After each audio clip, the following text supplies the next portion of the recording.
ஆன்மீக சொந்தங்கள் அனைவருக்கும் அன்பான காலை வணக்கம். நாம் நம்மளுடைய சேனலில் தொடர்ந்து நிறைய சுவாரஸ்யமான ஆன்மீகம் சார்ந்த தகவல்களை தாங்க பார்த்துட்டு வந்துட்டு இருக்கோம். அந்த வரிசையில் இந்த பதிவில் என்ன பார்க்க போகிறோம் அப்படின்னா, ஜனவரி 3 அதாவது வரக்கூடிய சனிக்கிழமை அன்னைக்கு உருவாகி இருக்கக்கூடிய பௌர்ணமியை பற்றின நிறைய சுவாரஸ்யமான தகவல்களை தான் தெரிஞ்சுக்க போகிறீங்க. கூடவே பார்த்தீங்கன்னா, பௌர்ணமிக்கு பிறகு ஏற்படக்கூடிய கிரக மாற்றங்களானது துளாராசினியர்களுடைய வாழ்க்கையில் என்னென்ன மாற்றங்களை கொண்டு வந்து கொடுக்க இருக்குது அப்படின்றதையும் தொடர்ந்து பார்த்து தெரிஞ்சுக்கலாம். வீடியோக்குள்ளே போகிறதுக்கு முன்னாடி நீங்கள் இன்னும் நம்ம சேனலை சப்ஸ்கிரைப் பண்ணாமல் இருக்கீங்க அப்படின்னா மறக்காமல் சேனலை சப்ஸ்கிரைப் பண்ணிக்கோங்க. கூடவே பக்கத்தில் இருக்கிற பெல் சிம்பலையும் கிளிக் பண்ணிக்கோங்க. அப்போ தான் நாங்கள் போடக்கூடிய வீடியோக்கள் எல்லாமே உங்களுக்கு நோட்டிஃபிகேஷனை உடனுக்குடன் வந்தடையும். நீங்களும் பார்த்து பயன்பெறலாம். வாங்க வீடியோக்குள்ளே போகலாம்.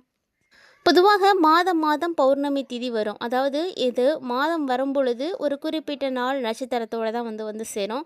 ஸோ அப்படி பார்த்தீங்கன்னா, இந்த மார்கழி மாதத்தில் வரக்கூடிய பௌர்ணமிக்கு இருக்கக்கூடிய ஒரு சிறப்பு என்னன்னா, ஆருத்ரா தரிசனம் தாங்க. இந்த ஆருத்ரா தரிசனம் எப்படி வந்து பார்த்திங்கன்னா, எல்லா சிவன் கோயிலையுமே ரொம்ப விசேஷமாக வந்து தான் நடத்துவாங்க. இருந்தாலும் உத்திரகோச மங்கையில் நடக்கக்கூடிய ஆருத்ரா தரிசனம் ரொம்ப ரொம்ப விசேஷமானது அப்படின்னு சொல்லுறாங்க. ஏன்னா இந்த நாளில் தான் மரகத நடராஜரை வந்து தரிசிக்க முடியும். ஏன்னா இந்த டைமில் இங்கே வந்து நிறைய மக்கள் வந்து இந்த லிங்கத்தை பார்க்கணும் அப்படின்றதுக்காக வர்றதுண்டு. 2026ஆம் ஆண்டில் ஆருத்ரா தரிசனம் ஜனவரி 3ஆம் தேதி அன்னைக்கு, அதாவது சனிக்கிழமை அன்னைக்கு நடைபெறுது. அபிஷேக பிரியனாக இருக்கக்கூடிய சிவபெருமானுக்கு தினமுமே பல்வேறு விதமான பொருட்களால் அபிஷேகம் நடத்துவாங்க. ஆனால் சிவபெருமானுடைய நடராஜ திருமேனிக்கு வருடத்துக்கு 6 முறை மட்டும்தான் அபிஷேகம் நடத்துவாங்க. அதாவது திருமஞ்சன அபிஷேகம் நடத்துவாங்க. அப்படி மார்கழி மாதத்தில் சிறப்பு அபிஷேகம் நடத்தப்படக்கூடிய உற்சவம் தான் ஆருத்ரா தரிசனம். இந்த ஆருத்ரா தரிசனம் உத்தரகோச மங்கையில் ரொம்ப சிறப்பாக வந்து கொண்டாடுறாங்க. உலகிலேயே முதல்ல சிவன் கோவில் அப்படின்னும், உலகிலே மிகப்பெரிய மரகத நடராஜர் இருக்கக்கூடிய கோவில் அப்படின்னும் சிறப்பு பெயர் பெற்றது தாங்க உத்தரகோச மங்கை. இந்த தளத்தில் அமைந்திருக்கக்கூடிய மங்களநாதர் திருக்கோவிலில் இருக்கக்கூடிய நடராஜரை வழிபாடு செய்கிறது ரொம்ப சிறப்பு. மார்கழி மாதம் நடைபெறக்கூடிய ஆருத்ரா தரிசனம் தான் வருடத்திலுடைய அனைத்து நாட்களுக்குமே சந்தன காப்பிட்டு காட்சி தரக்கூடிய நடராஜ பெருமான இந்த ஆருத்ரா தரிசனம் அன்னைக்கு மட்டும் மரகத திருமேனியாக வந்து தரிசனம் செய்ய முடியும். ஸோ மார்கழி மாதத்தில் வரக்கூடிய சிவபெருமானுக்குரிய திருவோதரை நட்சத்திரம் அன்னைக்கு நடராஜ பெருமானுக்கு நடத்தக்கூடிய ஒரு சிறப்பு அபிஷேக ஆராதனை, அதை தான் ஆருத்ரா தரிசனம் அப்படின்னு சொல்லுவாங்க. வருடத்தில் 6 முறை மட்டும்தான் நடராஜருக்கு திருமஞ்சனமே வந்து செலுத்தி வழிபாடு செய்வாங்க. அதில் ரொம்ப ரொம்ப முக்கியமான ஒரு நாள் தாங்க இந்த ஆருத்ரா தரிசனம். ஸோ இது பார்த்திங்கன்னா எல்லா சிவன் கோவில்லையுமே வந்து செய்வாங்க. இருந்தாலும் உத்தரகோச மங்கை அப்படின்றது ரொம்ப சிறப்பானது தான். இப்போ 2026ஆம் ஆண்டில் ஆருத்ரா தரிசனம் ஜனவரி 3ஆம் தேதி அன்னைக்கு சனிக்கிழமை அன்னைக்கு செய்கிறாங்க. ஸோ நடராஜருடைய சந்தனம் எப்போ கலைக்கப்படுது அப்படின்னா, ஜனவரி 2ஆம் தேதி காலையில் 8 மணிலேருந்து 9 மணிக்குள்ளே மரகத நடராஜருடைய சந்தனம் கலைக்கப்பட்டுடும். மரகத திருமணியாக வந்து காட்சி கொடுப்பாரு. ஸோ அதுக்கப்புறம் அன்றைக்கி நள்ளிரவு 12 மணிலேருந்து ஜனவரி 3ஆம் தேதி காலையில் 2 மணி வரைக்கும் நடராஜருக்கு சிறப்பு அபிஷேகங்கள்லாம் வந்து நடத்துவாங்க. ஸோ பின்னாடி பார்த்திங்கன்னா மீண்டும் ஒரு சந்தன காப்பிட்டு ஜனவரி 3ஆம் தேதி அன்னைக்கு அதிகாலை 4:30 மணிலேருந்து 5 மணிக்குள்ளே தீபாராதனைகள்லாம் காட்டி முடிச்சிருவாங்க. ஸோ அதுக்கப்புறம் ஜனவரி 3ஆம் தேதி இரவு வரைக்குமே சந்தன காப்பிட்ட திருமேனியோட தான் நடராஜ பெருமானை வந்து பார்க்க முடியும். ஆருத்ரா தரிசனம் அன்னைக்கு சிவபெருமானுக்கு திருவோதர களி வந்து படைச்சி வழிபாடு செய்கிறது ரொம்ப விசேஷம். இந்த திருவோதர களி ஏன் வந்து செஞ்சு வழிபாடு செய்கிறாங்க அப்படின்றதுக்கு ஒரு கதையே இருக்குங்க. ஸோ அந்த வரலாற்று கதையும் நீங்கள் இந்த பதிவில் தெரிஞ்சுக்க போகிறீங்க. முன்னாடி காலத்தில் பார்த்தீங்கன்னா சேத்தனார் அப்படின்னு ஒரு சிவனடியார் வந்து இருந்திருக்காருங்க. அவர் வந்து விறகு வெட்டி விற்று அதில் கிடைக்கக்கூடிய பணத்தை வச்சு தான் தினமுமே வந்து சிவனடியாருக்கு வந்து உணவுகளை வந்து கொடுத்துட்டு இருந்தாராம். அவர் வந்து முதல்ல சிவனுடைய அடியார்களுக்கு உணவெல்லாம் கொடுத்துட்டு தான் வந்து சாப்பிட்டுட்டே இருந்திருக்காரு. அதை தான் அவர் வந்து வழக்கமாகவே வந்து செஞ்சுட்டு இருந்திருக்காரு. அப்படி இருந்துட்டு இருக்கும்போது ஒரு நாள் பார்த்தீங்கன்னா நல்ல பெரிய மழை வந்து பெஞ்சிட்ருக்கு. அந்த மழையால் வந்து விறகு எல்லாமே வந்து நனைஞ்சு போச்சு. ஸோ விறகு விற்றா தான் அவர்கிட்ட வந்து பணமே இருக்கும். அந்த மழையில் நனைஞ்சதுனால அவர்கிட்ட இருக்கக்கூடிய காசு கிடைக்கல. அவர் வீட்டில் வச்சுருக்கக்கூடிய அரிசியும் வெள்ளத்தை மட்டும் வச்சு ஒரு களி வந்து சமைக்கிறாரு. அந்த களியை சமைச்சு சிவனடியாருடைய வருகைக்காக வந்து காத்துட்ருக்காராம்.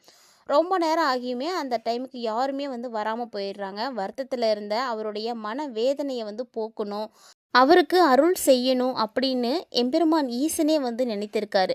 ஸோ தானே சிவனடியாரா வந்து மாறி சேத்தனாருடைய இல்லத்துல களி இதையே அடுத்த நாள் பார்த்தீங்கன்னா, ஊர் கோவில்ல நடராஜர் முன்னாடி பார்த்தீங்கன்னா, களியெல்லாம் அங்கங்க சதறி கிடக்குதுங்க. இத பார்த்து மக்கள் எல்லாருமே ரொம்ப ஆச்சரியமா பார்க்குறாங்க. அர்ச்சகர்கள் எல்லாமே வந்து அதிர்ச்சி அடைந்திருக்காங்க. ஸோ அப்போ அந்த இடத்துல ஒரு அசரறி வந்து ஒலிச்சிருக்கு. அதாவது சேத்தனாருடைய வீட்ல களி உண்டதா வந்து அந்த ஒரு ஒலி வந்து வந்திருக்கு. ஸோ அத கேட்ட உடனே எல்லோருக்குமே ஒரு வந்து சந்தோஷம். பக்தனுக்கும் அருள் செய்யணும் அப்படின்றதுக்காக ஈசனே வந்து அடியாரா மாறி வந்திருக்காரு அப்படின்னு இந்த நாளை சிறப்பிக்கணும் அப்படின்ற விதமாக தான் வருஷம் வருஷம் வரக்கூடிய திருவாதிரை நாளில் ஆருத்ரா தரிசன விழாவில் சிவனுக்கு களி வந்து படைத்து வழிபாடு வந்து செய்கிறாங்க. ஸோ இதுதான் ஆருத்ரா தரிசனத்தின் பொழுது திருவோதரை நட்சத்திரத்தன்னைக்கு களி செய்து படைக்கிறதுக்கான முக்கியமான காரணம். இந்த தகவலை நீங்கள் தெரிஞ்சுக்கிட்டீங்க அப்படின்னா கண்டிப்பாக நீங்களும் வந்து எம்பெருமான் ஈசனுடைய தரிசனம் உங்களுக்கு கிடைக்கணுன்றதுக்காக வீட்டில் நீங்களும் திருவாதிரை களி வந்து படைத்து வழிபாடுகள் செய்யுங்க. கண்டிப்பாக அவரும் உங்களுக்கு வந்து அருள் கொடுப்பாருங்க.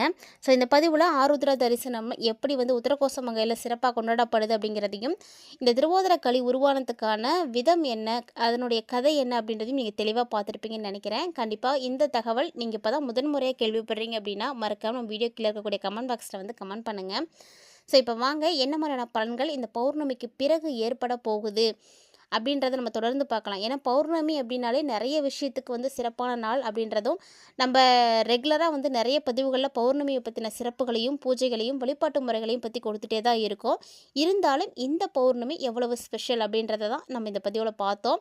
இப்போ வாங்க பௌர்ணமிக்கு பிறகு ஏற்படக்கூடிய கிரக மாற்றங்கள் துளாராசி நேயர்களுக்கு என்னென்ன மாற்றங்களை கொடுக்க இருக்குது அப்படின்றதையும் பார்த்து தெரிஞ்சுக்கலாம். ராசி மண்டலத்தில் 7வதாக இருக்கக்கூடிய துலாம் ராசி அன்பர்களே, சுக்கிர பகவானால் ஆளப்படக்கூடிய உங்களுக்கு இந்த ஜனவரி மாதம் எப்படி இருக்குது? 2026ஆம் வருடத்தினுடைய முதல் மாதமான ஜனவரி மாதம் ஒரு மிதமான பலன்களை கொடுக்குற மாதிரி தான் இருக்குங்க. ஏன் அப்படின்னா மாதத்தினுடைய தொடக்கத்தில் இருக்கக்கூடிய கிரகநிலைகளை பார்த்தீங்கன்னா சூரியன், செவ்வாய், புதன் மற்றும் சுக்கிரன் இந்த கிரகங்கள் எல்லாமே உங்களுக்கு 3வது வீட்டில் தான் இருக்க போகிறாங்க. அதே நேரத்தில் ராகு 5வது வீட்லேயும், சனி 6வது வீட்லேயும், குரு 9வது வீட்லேயும், கேது 11வது வீட்லேயும் வந்து இருக்கிறாங்க. ஸோ இதனால் என்ன ஆகும் அப்படின்னா நிதி ரீதியாக இந்த மாதம் கொஞ்சம் உங்களுக்கு மிதமாக தான் இருக்கும். ரொம்ப வந்து நல்லா இருக்கும் அப்படின்னு சொல்ல முடியாது, ரொம்ப மோசமாக இருக்கணும்னு சொல்ல முடியாது. நிதி ஆதாயங்களுக்கான வாய்ப்புகள் எப்படி கிடைக்குதோ அதே அளவுக்கு உங்களுக்கு செலவுகளும் இருக்குங்க. ஸோ பார்க்குறதுக்கு உங்களுக்கு எப்படி இருக்குன்னா ரொம்ப மிதமானதாக தான் இருக்கும். அதனால் ஒரு சில நிதி சவால்களை நீங்கள் சமாளிக்கிற மாதிரி தான் இருக்கும். பெருசாலாம் உங்களை எந்த ஒரு பிரச்சனையும் நிதி ரீதியான பாதிப்புகள் உங்களை ஒன்றுமே பண்ணவே பண்ணாது, பயப்படாதீங்க. வேலை செய்யக்கூடிய விரும்பவங்களுக்கு வேலை கிடைக்கும். வேலையில் இடமாற்றம் வேணும்னு நினைக்கிறவங்களுக்கு இடமாற்றம் இருக்கும். வேலையில் ஒரு நிலைத்தன்மையும் வந்து கிடைக்கும். ஸோ பெர்மனண்ட் ஆகிறதுக்கான வாய்ப்பும் இருக்குது. இதே தொழில் செய்துட்டு இருக்கக்கூடியவங்களுக்கு எப்படி இருக்கும் அப்படின்னா கண்டிப்பாக உங்களுடைய உழைப்பு தான் அதற்கான பலன்களை வந்து கொடுக்கும். தொழிலை பொறுத்த வரைக்கும் நீங்கள் எந்த அளவுக்கு உழைக்கிறீங்களோ அந்த அளவுக்கு உங்களுக்கு பலன் இருக்குது. ஸோ படிப்படியாக நீங்கள் நிச்சயமாக வெற்றி அடைய போகிறீங்க. எல்லாமே வந்து இந்த 2026 உங்களுடைய வாழ்க்கையில் ஒரு மிகப்பெரிய மாற்றம் இருக்கும். ஸோ கொஞ்சம் வெயிட் பண்ணி அதுக்கெல்லாம் வந்து தயாராகிக்கோங்க. ஏன்னா எடுத்த உடனே எல்லா மாற்றங்களும் வந்து கிடைக்காது. படிப்படியாக வந்து எல்லாம் நடக்கும். பொறுமையாக இருங்க. குடும்ப விஷயங்களும் அப்படிதாங்க. முன்னாடி இருந்ததை விட இந்த ஆண்டில் உங்களுக்கு அதாவது இந்த மாதத்தில் நிறைய சிக்கல்கள் வந்து குறையும். ஆனால் ஒரு சில நேரங்களில் சொத்து பிரச்சனைகள் வரத்துக்கு வாய்ப்புகள் இருக்குது. ஸோ சொத்து சார்ந்த விஷயங்களில் கொஞ்சம் கவனமாக இருந்துக்கோங்க.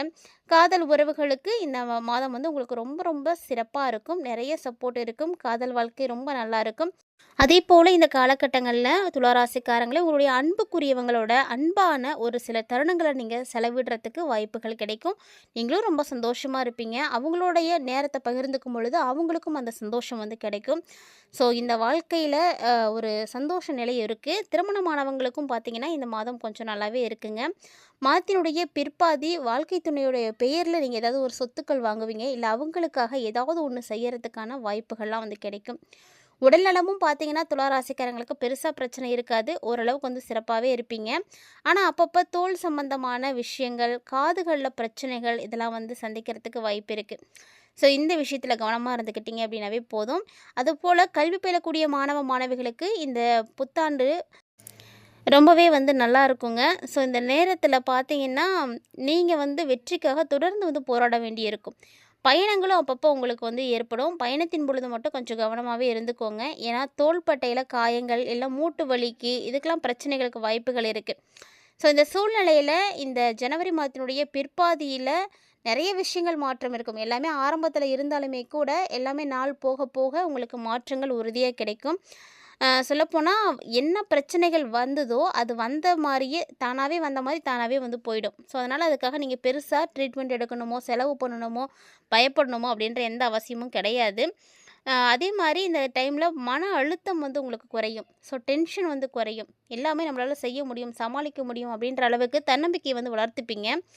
இந்த டைமில் உங்களுடைய பணிகளில் பார்த்தீங்கன்னா அதிகமான ஒரு வலிமையானது இருக்கும். நல்ல ஒரு ஸ்ட்ராங்கோடு நீங்கள் இருந்தீங்க அப்படின்னா இன்னும் நல்லா படிக்க முடியும். கண்டிப்பாக வந்து இந்த டைமில் துளாராசிக்காரங்க தவிர்க்க வேண்டிய விஷயம் என்ன அப்படின்னா உங்களுடைய சோம்பேறித்தனம் தான். சோம்பலை நீங்கள் கைவிட்டுட்டு தொடர்ந்து கடினமாக வந்து போராடி உழைச்சிங்க அப்படின்னா உங்களை விட வெற்றியாளர்கள் அப்படின்னு யாருமே இருக்கவே முடியாது. அந்தளவுக்கு அட்டகாசமான ஒரு நேரம். உடலை வந்து சோர்வடைய செய்யாமல் நீங்கள் இருக்கணும் அப்படின்னா அதுக்கேற்ற மாதிரி உணவுகளை வந்து எடுத்துக்கோங்க. நல்ல தூக்கத்தையும் எடுத்துக்கோங்க. ஸோ இந்த மாதிரி சின்ன சின்ன விஷயங்களை மாற்றங்கள் செய்துக்கோங்க. ரொம்ப நல்ல பலன் கிடைக்கும். ஸோ வெள்ளிக்கிழமை அப்படின்றது சுக்கிரனுக்கு உரிய ஒரு நாள். இந்த நாளில் நீங்கள் வழிபாடுகள் செய்கிறது ரொம்ப நல்ல பலன்களை வந்து உங்களுக்கு கொடுக்கும். மறக்காமல் வழிபாடுகள் செய்து பயன்பெறுங்க. இந்த பதிவில் நீங்கள் பார்த்த தகவல்களை போல் இன்னும் நிறைய இன்ட்ரெஸ்டிங்கான தகவல்களை எல்லாம் நீங்கள் உடனுக்குடன் பார்த்து தெரிஞ்சுக்கணும் அப்படின்னு ஆசைப்பட்டீங்கன்னா மறக்காமல் நம்ம சேனலை சப்ஸ்கிரைப் பண்ணிக்கோங்க. அதே போல் இந்த வீடியோ உங்களுக்கு பிடிச்சிருந்தது அப்படின்னா லைக் பண்ணி ஷேர் பண்ணுங்கள். மறக்காமல் கமெண்ட் பண்ணுங்கள். மீண்டும் மற்றும் ஒரு தலைப்பில் சந்திக்கலாம்.